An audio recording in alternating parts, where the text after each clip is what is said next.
Femme est allée se plaindre chez sa mère. Maman, je ne supporte plus mon mari. Je veux le tuer, mais j'ai peur qu'on m'arrête. Tu crois que tu peux m'aider? Sa maman lui répond. Oui, ma fille, je le peux. Mais il y a une contrepartie.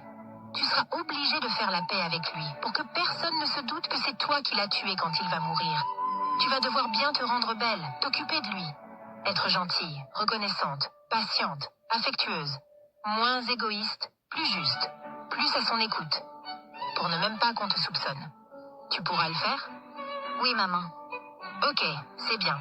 Tiens cette poudre, chaque jour. Tu vas verser un peu dans sa nourriture et il va mourir à petit feu.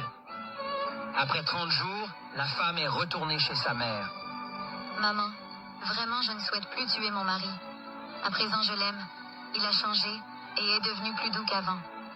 Comment je peux faire pour empêcher l'effet du poison? Pardon, aide-moi. Sa maman lui répond. Ne t'inquiète pas. Ce que je t'ai donné était de la farine. Il ne va pas mourir. En réalité, c'est en toi que le poison était. Quand on alimente la haine et la rancune, on se tue soi-même à petit feu. Quand tu as commencé à aimer et à chérir ton mari, tu as vu une autre personne en lui.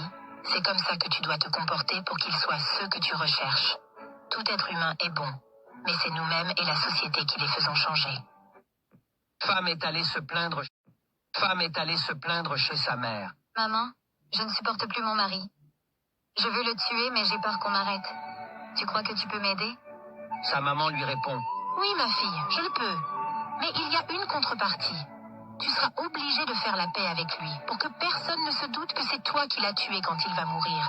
Tu vas devoir bien te rendre belle, t'occuper de lui.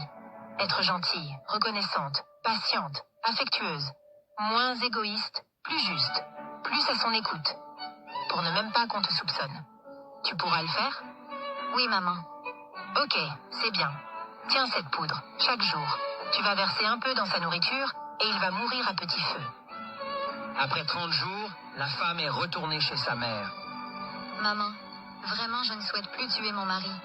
À présent je l'aime. Il a changé et est devenu plus doux qu'avant. Comment je peux faire pour empêcher l'effet du poison? Pardon, aide-moi. Sa maman lui répond. Ne t'inquiète pas. Ce que je t'ai donné était de la farine. Il ne va pas mourir. En réalité, c'est en toi que le poison était. Quand on alimente la haine et la rancune, on se tue soi-même à petit feu. Quand tu as commencé à aimer et à chérir ton mari, tu as vu une autre personne en lui. C'est comme ça que tu dois te comporter pour qu'il soit ce que tu recherches. Tout être humain est bon, mais c'est nous-mêmes et la société qui les faisons changer. Femme est allée se plaindre.